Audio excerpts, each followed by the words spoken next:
Dhurandhar Pandya.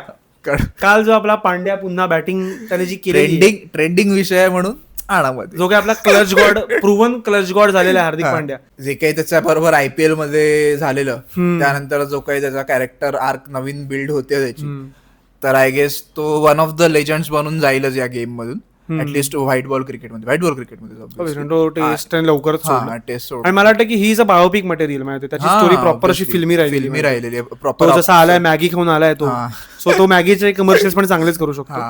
Ups and down जे काही आहेत त्याच्या आयुष्यातले, पर्सनल म्हण किंवा प्रोफेशनल म्हण. परत पण तू थोडा अजून आधी गेलास तर कॉफी विथ करण मधला जो काही त्याचा होता, तेव्हा जे काही कॉन्ट्रोवर्सी झालेली ते जे काही कॅसिनोवा पांड्या, त्याच्यानंतर तो येऊन काल आणि त्याच्या स्टोरीमध्ये साईड कॅरेक्टर KL राहुल असेल, त्याचे उगाच लागले त्याच्यामुळे, पण ठीक आहे. आणि KL राहुलची आता इमेज बघ ना, एकदम क्लीन आहे त्याची इमेज आता. KL राहुल नेहमीच क्लीन वाटत. हो ते झालं पण तरी.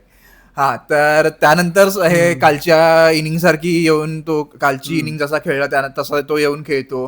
परत चॅम्पियन्स ट्रॉफी मध्ये म्हण किंवा T20 वर्ल्ड कप मध्ये जसा तो खेळला, ते आहेच की बायोपिक मटेरियल तर आहे.